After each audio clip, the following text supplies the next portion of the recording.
Boa noite. Que a graça de Jesus esteja com você hoje aqui e cada dia da sua vida. Eu quero agradecer a Deus pela oportunidade que Ele concedeu a mim e a minha mulher de estar aqui com vocês. E eu quero agradecer ao pastor Ranieri, não sei como é que ele me achou, mas de alguma maneira Deus um dia pediu para ele ligar para mim e convidar para estar aqui com vocês. Deus, Ele é impressionante. Não preciso dizer muitas coisas sobre isso, porque eu acho que todos vocês aqui têm, de alguma maneira, alguma experiência com Deus.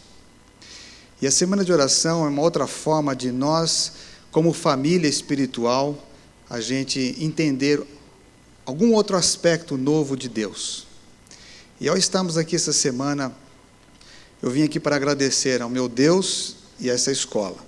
Eu também sou fruto dessa escola, não diretamente deste lugar, mas do antigo IAE, e alguns colegas que eu vejo aqui, a gente revê, o tempo vai passando, alguns de nós, os cabelos ficam como a neve, né, Jade? Outros perdem, como eu, e outros mais, mas com certeza, essa escola ela tem marcado a vida de milhares de pessoas. E alguns anos atrás, precisamente no ano de 2010, Deus colocou no meu coração um desejo muito grande de agradecer melhor as pessoas que passa por nossa vida. E Deus me deu o privilégio de reencontrar várias pessoas que no decorrer da minha existência fizeram alguma diferença positiva. E por alguma razão Deus me trouxe aqui nessa semana. E primeiramente eu quero agradecer a Deus e a escola toda. Porque, de alguma maneira, eu sou fruto da bênção de Deus através da escola adventista. Eu estudei numa escola adventista quando, naquela época, a professora, numa mesma sala, lecionava para 3 classes, primeira, segunda e terceiro ano naquele período, depois mudou para a série, né? E Deus me abençoou muito na escola adventista. Deus permitiu muitas crises na escola adventista. E eu estou vendo aqui o professor Neville Gorst, que é isso mesmo? Sentado ali. Ele é um dos pioneiros desse ensino adventista aqui na América do Sul. Eu tenho certeza que muitos de vocês aqui têm muito a agradecer a Deus por um dia ter sentado à escola adventista. Numa escola adventista você aprendeu muitas coisas boas a respeito de Deus e muitas ruins também. Alguns de vocês aqui tiveram os primeiros bullying, as primeiras chateações numa escola adventista. Alguém foi injusto com você lá. Um professor que não entendeu, um aluno que te maltratou, um pai que não foi coerente, um pastor que não deu atenção. Você também tem uma imagem de Deus daquilo que você aprendeu na escola, ruim ou bom. Mas eu gostaria que nós, nessa semana, dessemos a oportunidade a Deus de agir novamente na nossa vida, de uma maneira sobrenatural. Muito mais do que apenas a palavra lógica, a palavra coerente. Que Deus tenha a liberdade de agir profundamente na vida de todos nós. Porque nós estamos vivendo num tempo ímpar na história do mundo. A nossa geração poderá ter o privilégio de participar dos grandes acontecimentos revelados no Apocalipse e no livro de Daniel. Você gostaria de participar desse movimento? Você gostaria de fazer parte desses acontecimentos que Deus planejou um dia fazer para que a sua justiça e a sua misericórdia sejam estabelecidas para sempre no universo? O que diz a igreja? Amém. Como a gente aqui no Brasil não bate palma na igreja, certo, pastor? Não temos esse costume. Mas a gente tem o costume de falar amém, bem forte, certo? Que Deus seja louvado. Amém.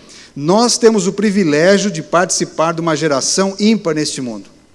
A geração que muitas coisas que pioneiros da igreja adventista, outros cristãos, pessoas nem imaginavam que o mundo estaria a partir, nesse século 21, pessoas não imaginavam isso e nós estamos tendo o privilégio. E Deus planejou que cada um de nós, se nós cremos e aceitarmos o seu chamado, podemos receber uma porção especial do seu Espírito Santo. O Consolador, ele está hoje aqui presente, trabalhando na vida de todos nós, impedindo que as forças do mal tirem você do projeto de Deus. E nessa semana nós precisamos muito que o Espírito Santo, aquele que executa os milagres de Deus, aquele agente da divindade que está presente aqui conosco, convencendo-nos de todo o mal, de todo o pecado, da justiça e do juízo, ele possa fazer um trabalho especial na nossa vida essa semana. Eu tenho certeza que o Espírito Santo, ele tem algo reservado para a sua vida. E por isso que nós estamos aqui. Eu já li muitos livros, e com certeza todos que estudam aqui nessa instituição, de alguma forma, leem bastante. E eu gosto demais do final deste livro. Lógico que ele está numa nova cara, eu acho que é o mesmo aqui no Brasil. A Grande Esperança é um condensado do livro Grande Conflito, o Conflito dos Séculos. E o final do livro diz assim: o grande conflito terminou.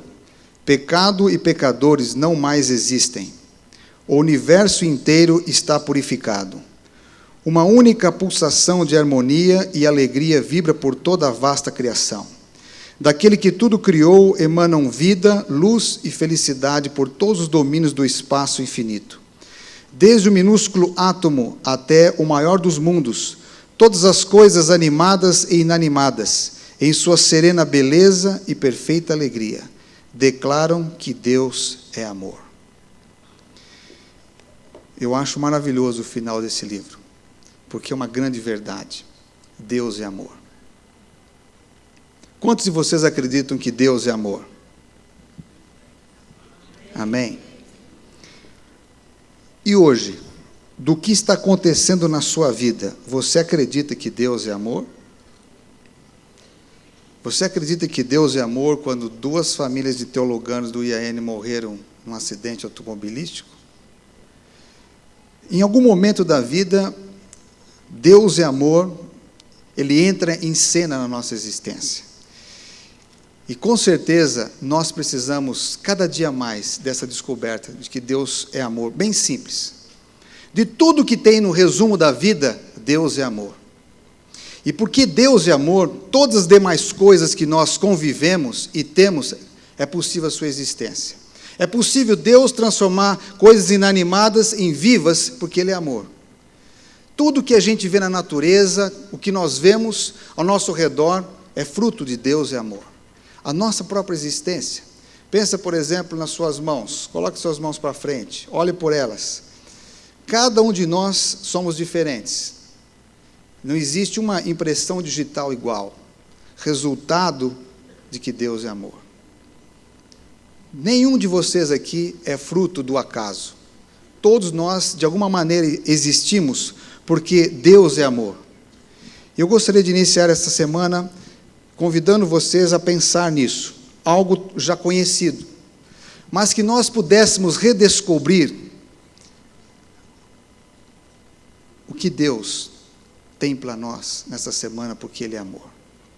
E a história começa com um homem que numa noite como essa, também foi visitar Jesus. Eu convido vocês a abrir a Bíblia em João capítulo 3, onde nós encontramos a história de Nicodemos encontrando Jesus numa noite.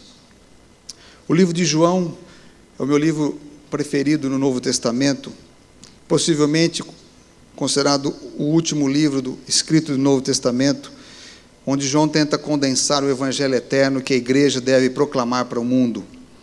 Um livro que a palavra crer ela é muito presente, porque João quer revelar um pouquinho das muitas coisas que Jesus fez. Ele disse que não seria possível conter no mundo todo livros para escrever as coisas que Jesus fez.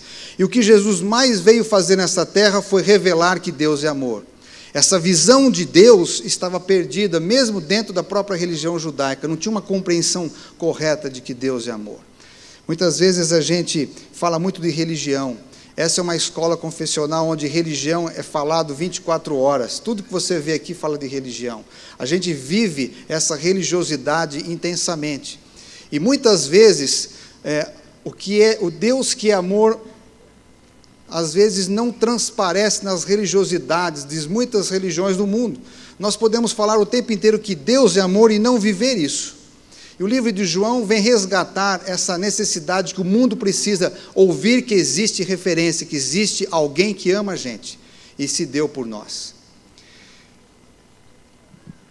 A Bíblia diz que Jesus, que significa o Salvador do seu povo, dos seus pecados, um nome doce e suave.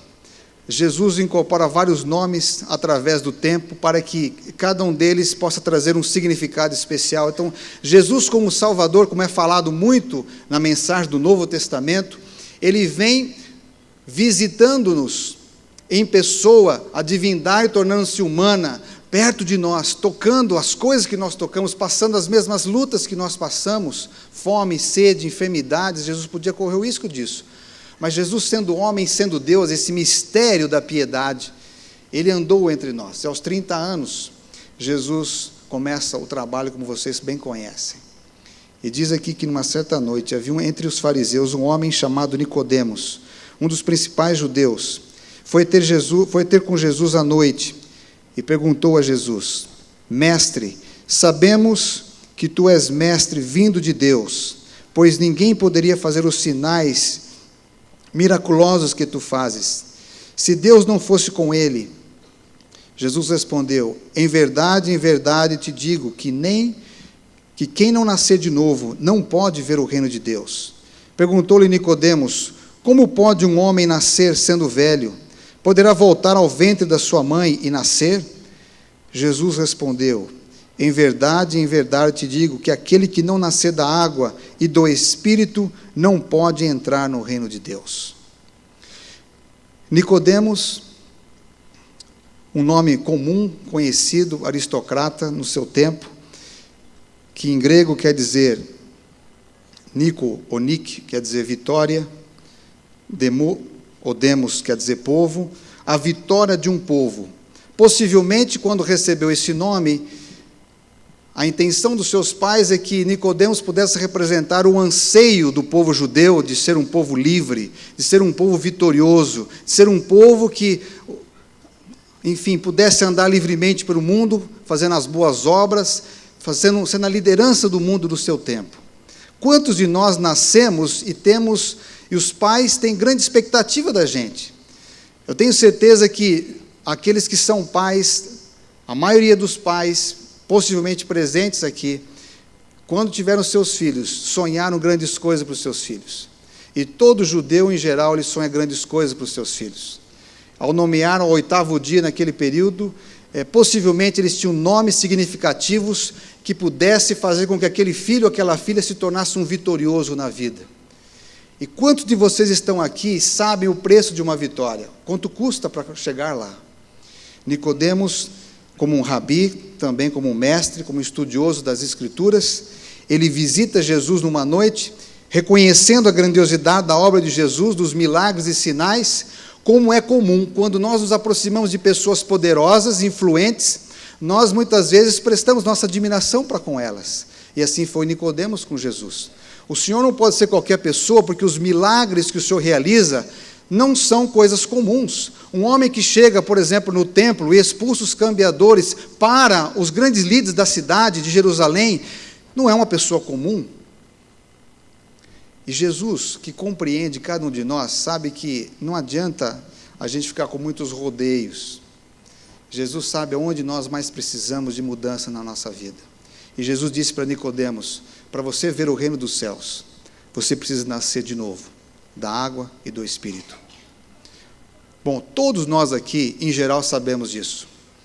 E é por isso que a igreja tem um tanque batismal, em que demonstra o convite público de nós nascermos da água e do Espírito. Mas Jesus disse assim, que para ver o seu reino, é preciso nascer de novo. E Nicodemos, como não estava talvez tão familiarizado com essa terminologia, embora no seu tempo se ouvia muito de João Batista, o nascer da água, o batismo, mas agora ele escuta algo diferente de Jesus, nascer da água e do Espírito. Bom, nós temos na Bíblia algumas evidências do que uma pessoa sendo guiada pelo Espírito Santo. A Bíblia diz que José, por exemplo, era um homem guiado pelo Espírito, que tudo que José colocava as suas mãos prosperava. A Bíblia diz que quando Davi foi ungido por Samuel, a partir daquele momento o Senhor era com ele, e aquilo que Davi fazia dava certo, prosperava. Ou seja, a pessoa cheia do Espírito Santo é uma pessoa que ele pode mover montanhas, ele pode fazer as coisas acontecer. Quem não quer ter poder na vida? É a busca do mundo continuadamente sobre isso. A gente quer ter isso, seja religioso, seja político, seja econômico, nós queremos isso. Agora, Jesus estava mostrando para Nicodemos que o seu reino somente tem possibilidade de ser visto quando acontece um novo nascimento da água e do Espírito Santo. Queridos, hoje à noite, Deus quer oferecer isso de novo para nós.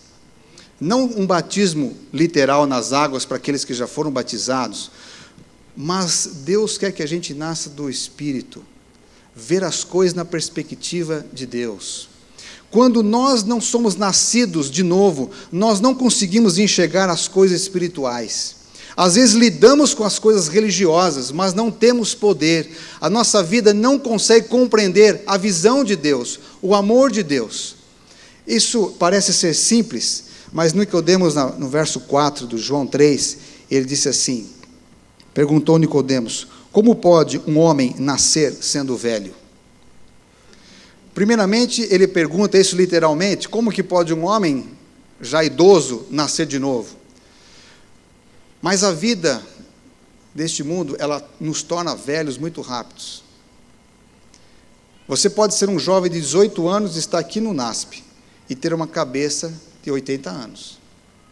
Você pode ter uma vida tão massacrante, tão difícil, tão corrompida às vezes até, mesmo sentando no banco de uma igreja, e você está velho, você não tem mais sonhos, você não tem mais visão da vida, você não tem mais ideais, você está comido com as coisas ruins que aconteceram no teu passado, você está velho.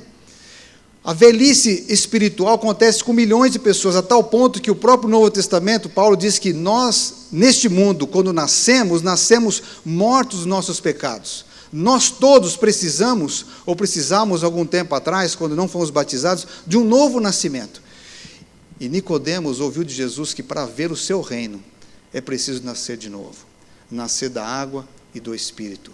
A água representa também a palavra de Deus que precisava ser ministrada na vida das pessoas. Quando nós estudamos a palavra de Deus, ela começa a transformar a gente. E o Espírito Santo completa essa obra, ele faz a obra, vamos assim dizer, ser completa em nós. Ele ressuscita os ideais de Deus. Ele abre os nossos horizontes para ver as coisas celestiais, as coisas na perspectiva de Deus. Sabe, hoje, a maior necessidade da igreja, de cada um de nós, é do novo batismo do Espírito Santo em nossa vida. Pedimos mais pela presença do Espírito em nós. Quando Pedro pregou no dia de Pentecostes, ele disse, em resposta às pessoas que perguntaram, o que faremos? Pedro disse assim, arrependei-vos dos seus pecados, cada um de vocês, e para receber o perdão dos seus pecados, e vocês receberão o batismo do Espírito. Tempos depois, ele mesmo diz, arrependei-vos e convertei-vos para que vocês possam alcançar tempos de refrigério vindo pelo Senhor. A presença do Espírito Santo é uma necessidade urgente de todos nós. Cada manhã, no livro Atos dos Apóstolos, a escritora Ellen G. White, ela diz assim, cada manhã as pessoas que servem a Deus, obreiros de Deus, devem pedir que o Espírito Santo atue na sua vida, que Deus guie os seus passos. Nós precisamos muito desse nascer da água e do Espírito. E foi nesse contexto que Jesus foi contando para ele, a pessoa nascida da carne, a pessoa natural, a pessoa que não tem essa visão de Deus, ela não consegue ver as coisas espirituais. E como é nascer do Espírito? Nicodemos pergunta. Jesus exemplifica bem simples, é como o vento, você não vê o vento, mas você vê o efeito dele na natureza. Assim também a pessoa nascida do Espírito, você começa a perceber o trabalho de Deus na nossa vida, na sua vida. Então foi nesse contexto que Jesus diz assim, olha, ninguém subiu ao céu, senão aquele que desceu do céu, o Filho do Homem. Assim como Moisés levantou a serpente no deserto, da mesma forma importa que o Filho do Homem seja levantado, para que todo aquele que nele crê tenha a vida eterna. Jesus estava numa entrevista particular, fazendo um dos maiores sermões e mensagens já ditas desse mundo. Disse para Nicodemos: meu filho, Deus ama de tal maneira este mundo, que lhe deu o seu Filho unigênito, para que todo aquele que nele crê não pereça, mas tenha vida eterna. Por que, Nicodemos? Porque este mundo que nós vivemos, que você vive, já está condenado. Eu não vim condenar o mundo, porque a vida nessa terra já está em condenação. Mas eu vim para salvar, eu vim para buscar as pessoas, eu vim para ressuscitá-las espiritualmente, eu vim para fazer uma mudança grandiosa na vida das pessoas, tirá-la das trevas para a sua luz. Será que você gostaria, nessa semana, que Deus continuasse dirigindo a sua vida pelo Espírito Santo? Que o Espírito Santo levantasse você e guiasse a sua vida? A Bíblia diz em João capítulo 1, verso 12, que aqueles que creem em Jesus são recebidos por Deus, são feitos por Deus como seu filho. Essa é uma frase de Jesus, uma frase aqui do livro de João muito forte. Veja que diz João 1, verso 12. Mas a todos os que o receberam, aqueles que creem no seu nome, deu-lhes o poder de serem feitos filhos de Deus. Isso é impressionante o que Deus está falando aqui para nós. Aqueles que creem em Jesus Cristo, deu-lhes o poder, o dínamo, deu-lhes a capacidade, aquilo que vem de Deus, aquilo que não é nosso, aquilo que não está inerente em nós, aquilo que vem de fora, aquilo que vem do Senhor, de sermos feitos filhos de Deus. Nós precisamos muito disso, de relembrar que nós temos uma origem divina, e que quando nós cremos em Jesus, Ele faz toda a diferença em nossa vida. Isso é fruto do amor de Deus. Tito também fala que essa dádiva não vem de nós, não é produção humana, mas é produção de Deus. Ele cria isso para nós. 1 João capítulo 4, verso 16. João escrevendo as cartas de orientação ao povo cristão, aqueles que haviam já aceito a Jesus como Salvador, ele diz assim, 1 João capítulo 4, verso 16: e nós conhecemos e cremos no amor que Deus tem por nós. Deus é amor. Quem está em amor está em Deus e Deus nele. Pensam bem nessas palavras aqui. E nós conhecemos e cremos no amor que Deus tem por nós. Que amor é esse? Deus é amor. Quem está em amor está em Deus e Deus nele. Muitas pessoas têm dificuldade de amar. Mas se nós pararmos e pensarmos e pedimos a Deus essa experiência aqui: Senhor, Tu és amor. E o Senhor promete neste verso que quem está em amor está em Ti e o Senhor está nele. Ora, se Deus escolhe habitar na sua vida e na minha vida, é impossível não amar. Ou estou errado? Porque Deus é amor. E onde Deus mora, onde Deus habita, onde Deus atua, onde Deus está agindo, é impossível não existir a prática do amor. Jesus, Ele foi a expressão da fé do céu. Ele é a declaração de missão de Deus, porque Deus amou o mundo de tal maneira que Ele deu. O amor de Deus é ação, é agir. O amor de Deus não ficou estático, não ficou parado no universo, Ele continuadamente está agindo em relação a nós. E também no livro de 1 João, no capítulo 3, verso 16, nós temos um 2 João 3,16. E nesse 2 João 3,16, que está em 1 João 3, verso 16, nós lemos assim: nisto conhecemos o amor, que Cristo deu a sua vida por nós, e devemos dar a nossa vida pelos irmãos. Como diz aqui? Que declaração é essa? Nisto conhecemos o amor, que Cristo deu a sua vida por nós, e nós devemos dar a nossa vida pelos irmãos. Essa é a nossa declaração de amor a Deus. Dar a nossa vida pelos nossos irmãos. João 13, verso 1 diz que Jesus amou os seus discípulos. Os amou até o fim. não foi um amor pela metade. A sua obra foi completa. Todos nós gostamos de amar, ou gostamos de receber amor. Esse é o objetivo da fé, que a fé possa produzir amor na nossa vida, quando a gente começa a ver a Deus, a ver o seu reino, nascer de novo. Eu tinha um grande sonho, ter uma experiência com Deus, e pensei que estudar seria uma forma da gente poder conhecer o amor de Deus. Há muitas maneiras de conhecer o amor de Deus. Quando você vai nas profecias, você vê Deus agindo na história. Quando você olha para as pessoas, você vê Deus agindo na vida das pessoas. Quem não quer ser e receber milagres na sua vida? Quantas pessoas já receberam muitos milagres, mas mesmo assim a sua fé continuou vacilante? Como é bom a gente poder ler a Bíblia e saber que Deus, Ele se levanta dessas palavras que estão apenas num papel ou mesmo num material eletrônico e entra na nossa vida e no nosso coração e faz a gente de novo. E renasce a fé na nossa vida, no nosso coração. Mas muitas vezes reconhecer que Deus é amor não é muito fácil e nem muito real às vezes. Dependendo do que está acontecendo na sua vida, você pode repensar o que é amor. O que é Deus e amor? Alguns anos atrás, eu achava que conhecia bastante de teologia da Bíblia. Fui um bom aluno nessa escola.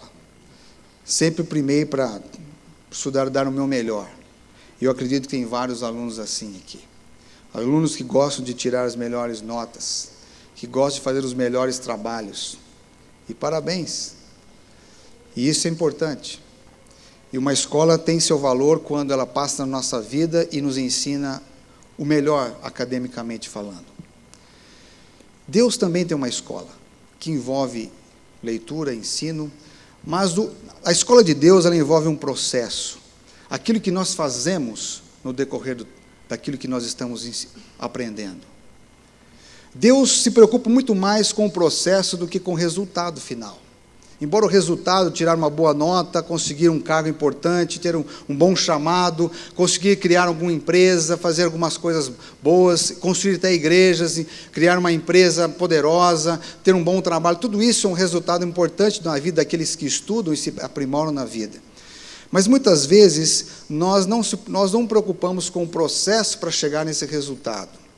Então é muito comum a gente fabricar coisas no decorrer da nossa vida educacional ou profissional, para mostrar que a gente tem sucesso. E muitas vezes, Deus está agindo com a gente e trabalhando com a gente nesse processo. E um dia eu desejei mudar de país, porque eu precisava ter um desejo grande de realizar na vida, que era continuar meus estudos. E foi nessa mudança de país que Deus me ajudou a entender um pouco o que aconteceu com essa mensagem de Jesus com Nicodemos. Alguns de vocês já sabem o que é mudança, o que significa mudar de um lugar para outro, e as experiências que isso traz. Mas o meu sonho era ir para os Estados Unidos, e como é o sonho de muitos que estudam teologia, é estudar numa universidade adventista fora do país, e buscar um título melhor, conseguir mais informações e conhecimento. E esse é um desejo louvável, e Deus tem abençoado muitos a conseguir isso. E o meu desejo era que isso tornasse realidade em pouco tempo.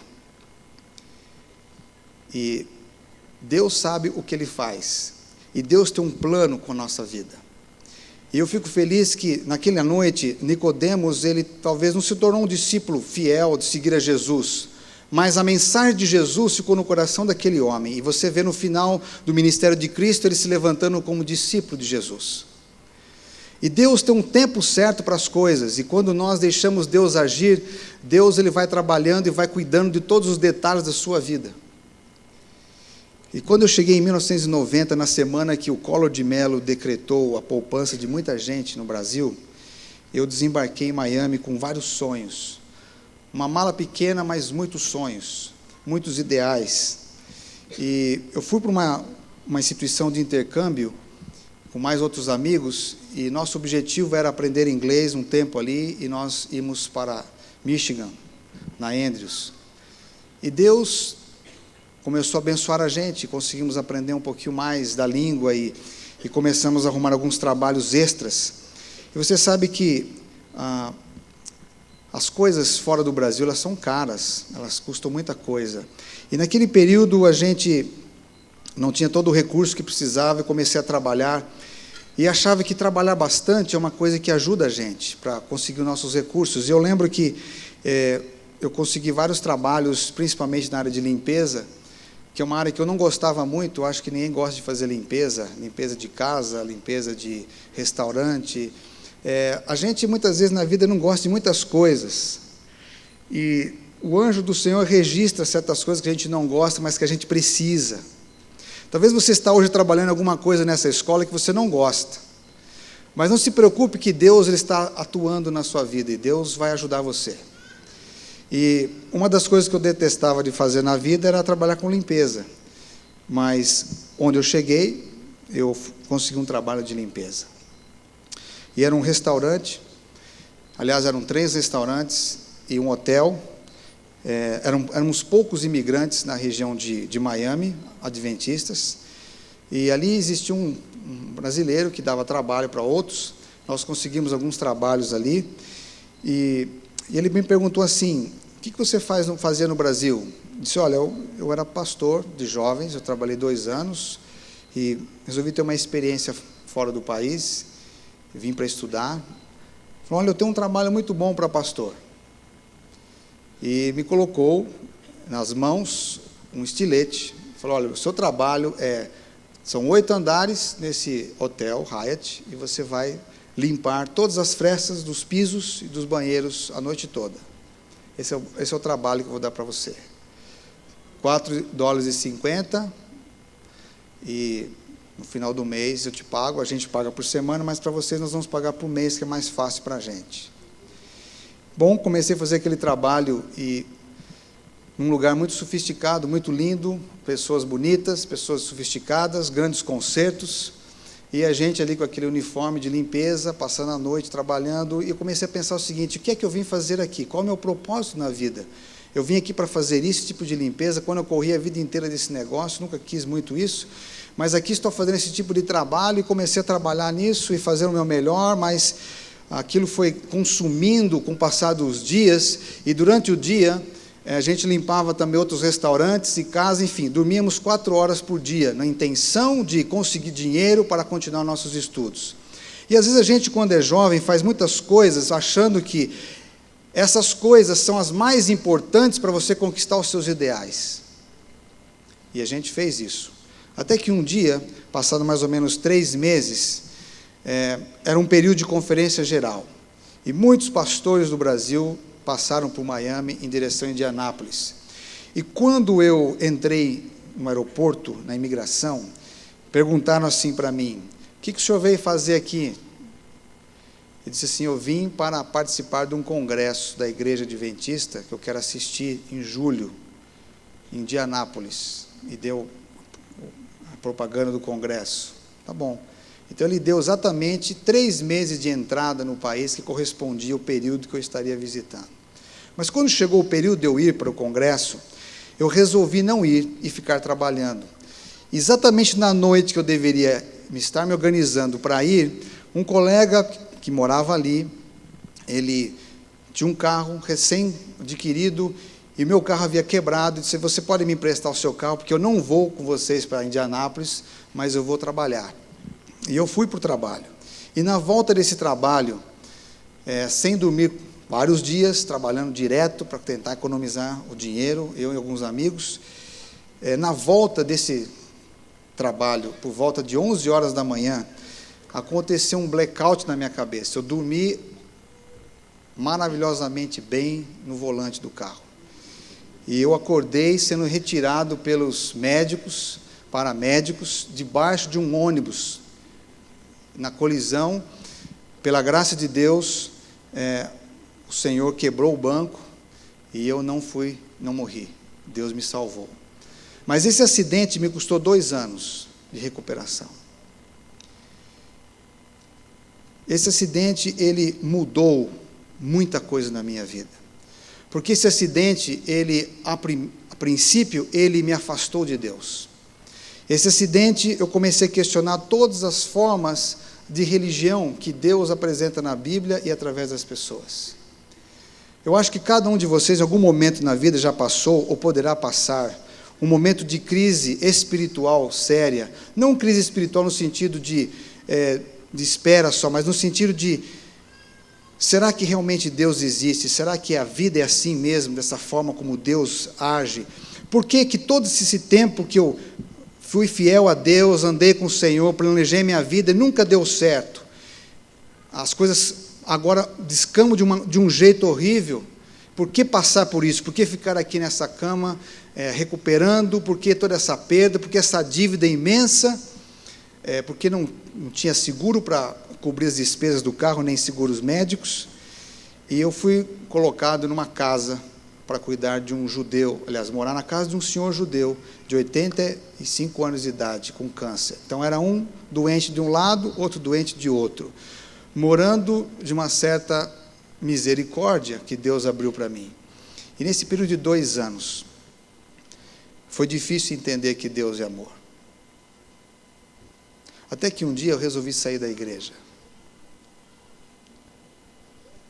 Eu quis negar tudo que eu já acreditava nas coisas de Deus.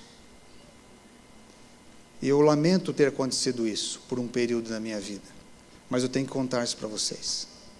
Porque nem sempre só estudar teologia e a Bíblia te garante que você nunca terá crise na sua vida. Nem sempre frequentar os cultos da igreja e participar de uma semana de oração te confirma que você nunca poderá passar por momentos de grande tribulação na sua vida.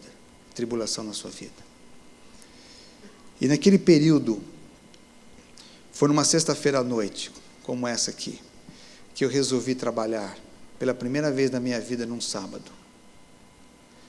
É interessante que exatamente há 10 anos antes de acontecer isso, eu estava estudando numa escola pública no interior de São Paulo, em São Carlos. E a minha família passou por uma crise financeira muito grande. E eu tive que deixar os estudos de manhã para estudar à noite. E no Brasil, eu acho que ainda assim é hoje, tem aula de sexta-feira à noite, que é o sábado, em escolas públicas. E eu lembro que eu fiz um projeto escrito para todos os meus professores, explicando a razão pela qual eu cria na Bíblia do sábado como o dia do Senhor. E aqueles professores gostaram muito do meu projeto e deram outras oportunidades. Eu passei todo o 3º ano do ensino médio sem precisar frequentar os sábados e fui aprovado com notas excelentes. Eu tinha uma convicção muito grande do sábado, mas 10 anos depois, com 4 anos na teologia, com trabalho pastoral, lidando com muitas coisas lindas que Deus tinha me dado nos meus 2 anos de Bauru, com muitas pessoas, com muitas coisas lindas, com milagres que Deus havia feito para que eu pudesse ir para lá. Eu não resisti os problemas emocionais, os problemas espirituais, financeiros, saúde, e eu decidi, pela primeira vez na minha vida, trabalhar no sábado. Pode ser que para muita gente não é um grande problema isso, mas para mim, naquele momento, era uma negação da minha fé. Quando eu tive que colocar aquela farda de valet park, como é chamado ali, para estacionar carros num restaurante, eu comecei a fazer aquele trabalho. E naquela noite eu não queria pensar nas coisas de Deus. Me vinha, de repente, as coisas espirituais, mas eu não queria pensar nelas. E lembro que quando eu voltei para casa, por volta de 1h da manhã, pensava em outras coisas. Fui dormir naquela noite, e o sábado o trabalho começava por volta de 2h da tarde, não fui à igreja, não queria mais saber de igreja, e coloquei meu uniforme e fui ao meu trabalho novamente no sábado.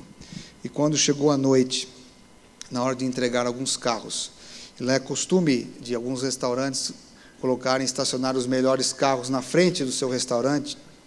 Eu lembro que chegou um cliente com um Rolls Royce, um carro inglês muito caro, muito bonito, cor pérola, conversível, poucas quilometragem, Chegou com a sua namorada, todo sofisticado, todo perfumado, todo pomposo, e entregou o carro para mim, eu estacionei o carro para ele, ele teve o seu jantar maravilhoso. Quando foi por volta de 10h30 da noite, ele sai, e eu lhe entrego a chave, ele me dá $20, e ele disse assim: eu quero o carro aqui perto de mim. E eu, na afã de fazer o meu melhor serviço, eu peguei esse carro, e ao tirar o carro, eu cometi uma grande colisão com o carro. Eu arrebentei o carro na pilastra, e o toldo caiu, e eu arrebentei a frente, a lateral, o para-choque fez um L, enfim. Aquele dia, eu gostaria que Deus tivesse aberto uma vala e ter colocado o Edmilson Cardoso ali dentro. Eu recebi muitos palavrões, muitas palavras de maldições, muitas coisas ruins. Fui mandado embora desse trabalho, que era um trabalho bom. Eu estava desempregado por um tempo, e esse trabalho ia me salvar em muitas coisas. Mas exatamente no primeiro sábado que eu resolvi deixar tudo para trás, deixar a minha fé, deixar as orações das pessoas, deixar o meu amor, que por muito tempo eu tinha por Deus, pela minha consideração com o Senhor, deixar negar tudo isso para buscar aquilo que as pessoas mais buscam na vida, seus sonhos, seus ideais, seu dinheiro, seus recursos. Deus permitiu um acidente. É interessante que Deus permitiu exatamente 2 acidentes. Um para eu entrar na crise e outro para eu sair da crise. Só que as coisas são muito complicadas para a gente sair de uma crise. E foi nesse contexto que eu decidi ainda me tornar um indigente. Eu não sei se algum de vocês aqui já foi indigente. Quando você não tem casa, você não tem lugar para tomar banho, você não tem lugar para comer, você vai andar pela rua. E eu comecei a andar. E o meu banheiro era a praia de Fort Lauderdale. O meu lugar de dormir era um carro velho, as lavanderias. Eu estendia meu colchonete ali, dormia. Resolvi viver a vida que muita gente, mesmo num país rico como os Estados Unidos, vivem. Vocês acham que só aqui, ou alguns outros países pobres que tem pobre, nos Estados Unidos tem muita gente pobre. E além de ter pobre financeiramente, lá também tem muita gente pobre da alma, do espírito, emocionalmente paupérrima, vivendo uma vida. Eu encontrei alguns desses homeless, como a gente chama ali, pessoas que foram riquíssimas, mas que numa desilusão da vida resolveu deixar tudo e virar um andarilho. E ao conviver com algumas dessas pessoas por algum período de tempo da minha vida, eu comecei a perceber o que é a vida, o que vale nessa vida, que tipo de existência as pessoas têm ao conviver com esse tipo de gente, ao conviver nesse tipo de situação. Mas foi num mundo como esse que Deus é amor, que Deus alcança a gente, que Deus resgata você. E Deus me trouxe de volta à vida. Deus, numa noite, eu resolvi colocar a minha vida por escrito diante de Deus, fazer uma análise de todas as coisas que tinham passado comigo. E eu escrevi uma carta. O único livro que eu tinha era um livro do pastor Alejandro Bulhão chamado Conhecer Jesus é Tudo. E quando eu reli esse livro naquela madrugada, eu disse assim: esse livro do pastor Bulhão não serve para nada. Isso é uma mentira. O evangelho não é isso aqui. Porque o evangelho não mudou a minha vida. Eu estava completamente cego, porque eu estava morto nos meus próprios pecados e convicções. Mas naquela noite, que eu considero trágica na minha vida, Deus me visitou e disse assim: por que você vai escrever uma carta para o pastor Alejandro Bulhão, quando quem pode mudar a vida é Jesus Cristo? E eu fiz uma coisa muito simples. Eu peguei aquela carta, dobrei com várias páginas e escrevi o nome de Jesus naquela carta. Eu tenho até hoje guardado em casa aquelas páginas amarelas, porque naquela noite Jesus me visitou através do Espírito Santo. Jesus me amou. E depois de um período de greve de fome, um pastor me visitou, me achou. E amanhã continua. Porque Deus, Ele me amou de tal maneira que Ele me deu o seu Filho unigênito. Antes eu conhecia este verso de estudar, de ler. Mas em janeiro de 1992, eu conheci este verso pessoalmente com Jesus. E é por isso que eu gosto muito de escrever o nome das pessoas que eu oro, escrever as coisas que acontecem comigo com Deus, porque é um pacto que Deus tem com a gente. Vocês vão ter aqui, nós temos aqui uma tenda da congregação, uma tenda espiritual, onde você vai poder ir orar. Eu acredito que nessa semana você deve colocar nomes, projetos, sonhos pessoais, coisas grandiosas que Deus tem colocado no seu coração, e Deus gostaria de ver vocês conquistando ela no decorrer das suas vidas. Enquanto nós existimos aqui, enquanto for esse tempo único de Deus, que está se aproximando à volta do Senhor, há uma obra ímpar a ser feita nessa terra, em que o Espírito do Senhor estará movendo sobre cada um de nós, para terminarmos a obra do Senhor, se podemos assim dizer. Existe uma unção de Deus planejada pelo Senhor para abençoar cada um dos seus filhos na terra. Não importa o nosso idioma, a nossa cultura, a nossa bagagem, a nossa intelectualidade, o que seja, a simplicidade ou a sofisticação de vida, o Espírito do Senhor está movendo o seu povo hoje. Eu não sei se vocês conseguem enxergar um Brasil que está maduro para receber a palavra de Deus. Não é comum pegar 40 ônibus, não é isso? Encher de gente como vocês e distribuir uma cidade como Jundiaí. Isso não é comum acontecer. Mesmo que pareça uma coisa até lógica, até muito sem grandes manifestações, mas isso é poder do Espírito Santo. Eu não sei quantos vão ler, mas em algum momento alguém vai ler isto. Em algum momento a palavra de Deus vai mudar completamente a vida de uma pessoa, porque você agiu movido pelo Espírito do Senhor. Nessa semana Deus quer abençoar você com o Espírito Santo. E eu gostaria muito que você contemplasse o Cristo que despojou-se de todo o seu poder divino para ser humano como nós, ou melhor, semelhante a nós, que se deixou ser pendurado no Calvário, que deixou ser o Messias sofredor, para que um dia ele possa ser o Messias Rei. Sabe, hoje Jesus não está mais na cruz do Calvário. Jesus, ele ascendeu os céus. Com certeza, quando Nicodemos contemplou aquela cruz, ele lembrou: o Filho do Homem será levantado como Moisés levantou uma serpente no deserto. Eu creio que Nicodemos creu no que ele viu no Calvário. E porque Jesus ascendeu aos céus, ressurreto, recebeu de volta a sua autoridade, o Deus Filho, enviou-nos o Consolador, o Espírito Santo, é que hoje tem milagres, é que hoje você é um milagre vivo de Deus. Eu sei que alguns de vocês têm motivos assim, mas pastor, eu tenho muitos problemas, que parece que Deus não está me abençoando. Querido, Deus está num processo na sua vida. Ele quer tocar mais você, a sua vida. Deus está chamando hoje homens e mulheres, jovens e idosos, para abençoar essa geração com a profecia de Joel, quando idosos terão sonhos e jovens terão visão. A igreja de Deus não é uma igreja só de jovens, e nem uma igreja de adultos.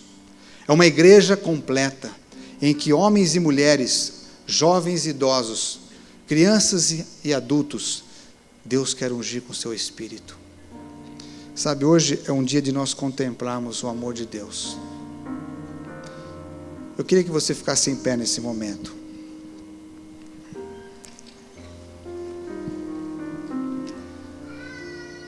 Pensa um pouco quem você é.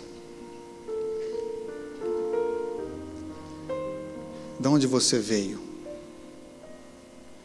Quem são seus pais?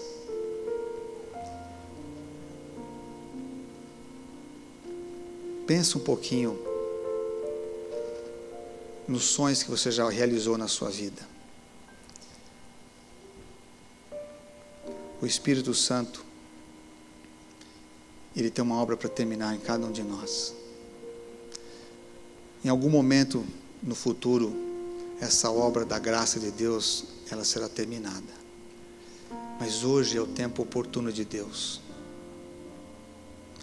Pense nas suas mãos, nos seus pés, no seu corpo. pense no Espírito Santo que reavivar a fé no seu coração. Nicodemos, você precisa nascer da água e do Espírito. Talvez aqui a maioria já nasceu da água e até do Espírito, mas por alguma razão a gente se afastou de Deus, ou a gente vive uma vida de ilusão em dois mundos, mesmo estando dentro do mundo religioso. Mas nessa noite o Espírito Santo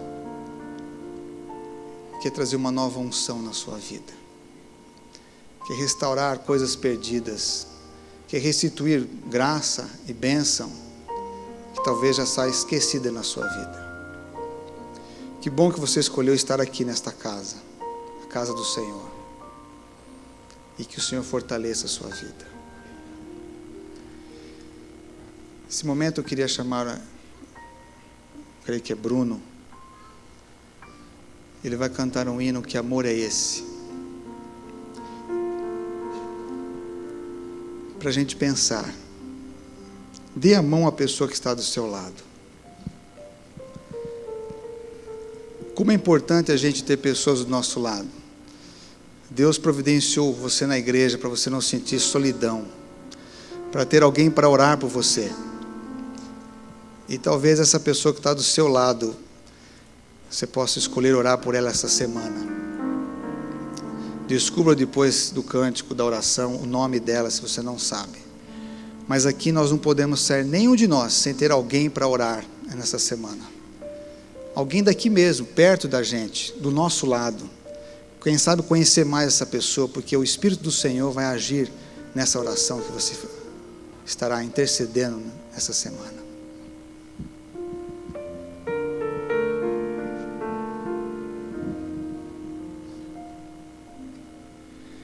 Que amor é esse que do nada me criou, soprou em mim o Espírito e assim me fez viver? Que amor é esse que ao meu lado sempre andou, por onde quer que eu fosse, ajudando-me a vencer? Que amor é esse que um dia me salvou, do meio dos meus erros estendeu-me sua mão?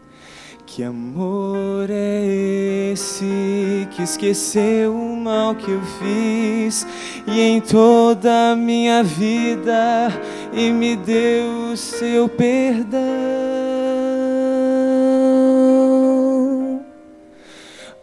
Oh, sim, eu sei que amor é esse, vou dizer a quem quiser ouvir. Levanto a minha voz ao céu, o amor maior que nunca hei de compreender.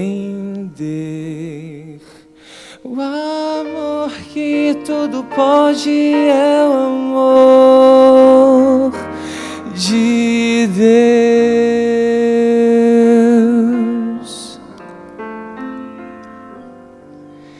Que amor é esse que transforma o coração, que dá sentido à vida, que redime o pecador? Que amor é esse que concede salvação, justificando o homem sem contar o que passou? Que amor é esse que prometeu voltar para dar a vida eterna a quem nele apenas crer?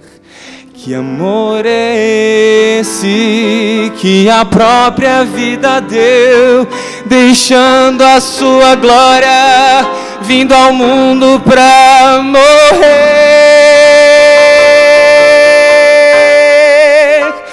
Oh, sim, eu sei que amor é esse, vou dizer a quem quiser ouvir. Levanto a minha voz ao céu, o o amor maior que nunca hei de compreender. O amor que tudo pode, é o